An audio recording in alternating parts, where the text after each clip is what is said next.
Edukasi psikoterapi dampak COVID-19 terhadap lansia dan disabilitas Kota Sabang yang dilakukan Dinas Kesehatan dan Keluarga Berencana Kota Sabang bekerja sama dengan tim relawan peduli, patuh, dan disiplin P2D Kota Sabang, minggu pertama pelaksanaan untuk Kecamatan Sukajaya dan Kecamatan Sukakarya. Edukasi dan psikoterapi ini dilakukan dengan cara mengunjungi rumah atau home visit lansia dan disabilitas. Pada minggu pertama kegiatan ini ditemukan para lansia dengan kondisi kesehatan kebanyakan hipertensi. Malah ada yang sudah berbaring di rumah dengan kondisi tidak mampu lagi beraktivitas. Menyarankan kepada lansia dan disabilitas untuk tetap menjaga gaya hidup sehat dengan olahraga ringan dan teratur, istirahat yang cukup, serta pola makan dengan gizi.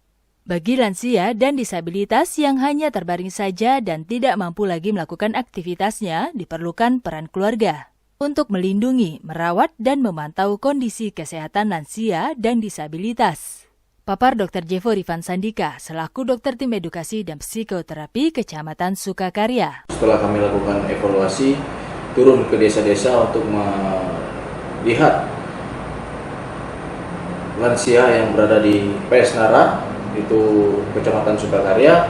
Dari hasil survei yang kami temukan, banyak daripada lansia itu mengidap penyakit daripada hipertensi, juga ada sebahagian yang mengalami nyeri pada lututnya serta gangguan pada penglihatannya.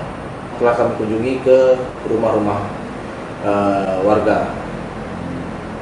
Kemudian kami juga memberikan edukasi terkait pada pandemi corona ini dengan cara melakukan edukasi tentang melakukan cuci tangan 6 langkah serta penggunaan masker pada saat melakukan aktivitas di luar rumah. Lansia dan disabilitas harus selalu dipantau kondisi kesehatannya.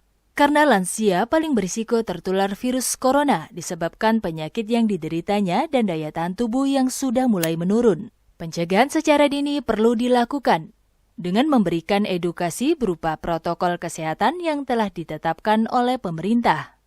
Dan psikoterapi seperti pemeriksaan dan penanganan sesuai kebutuhan permasalahan yang dialami lansia.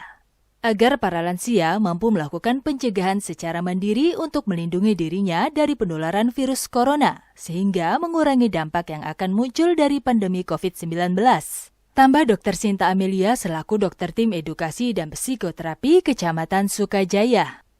Visit ke rumah-rumah lansia dan disabilitas di Gampung Balongan. Hari ini kami mendapati 3 pasien lansia dengan disabilitas yang tiga-tiganya sudah tidak mampu lagi untuk beranjak kemana-mana, hanya tirah baring di rumah.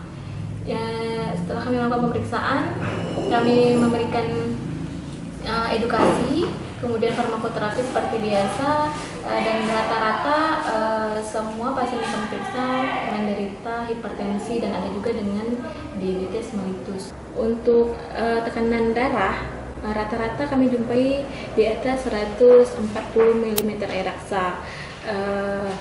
Kemudian kesan yang kami dapatkan selama 3 hari ini kami turun ke rumah-rumah para lansia dan disabilitas, mereka sangat menyambut dengan senang hati. Rata-rata mengatakan bahwa kami sangat senang kalau didatangi seperti ini karena kebanyakan dari mereka tidak bisa lagi untuk bepergian ke puskesmas ataupun pustu yang terdekat untuk hanya sekedar mengontrol tekanan darah. Dari situ mereka sangat senang sekali, sangat welcome sekali dengan kedatangan para nakes ataupun relawan yang mau mensupport mereka, mengedukasi mereka, ditambah lagi dengan pemeriksaan kesehatan dan dengan diberikannya obat-obatan yang mereka perlukan. Tim juga melakukan pendataan para lansia dan disabilitas untuk memudahkan pihaknya memberikan pelayanan dan penanganan, serta pemantauan kepada para lansia dan disabilitas yang membutuhkannya. Data ini dapat dijadikan sebagai database lansia dan disabilitas pemerintah Kota Sabang untuk kegiatan selanjutnya. Pihak kami juga melakukan pendataan terhadap lansia yang sudah pernah menerima bantuan dari pemerintah dan yang belum pernah menerima bantuan apapun dari pemerintah pusat maupun pemerintah daerah. Kami berharap kepada Koci, petugas lansia yang ada dalam gampong masing-masing agar dapat membantu informasi pendataan lansia dan disabilitas yang ada di Kota Sabang. Demikian harapan Mirzan Fuadi ST, selaku Koordinator Tim Edukasi dan Psikoterapi Dampak COVID-19 terhadap Lansia dan Disabilitas Kota Sabang. Inspirasi di ujung negeri.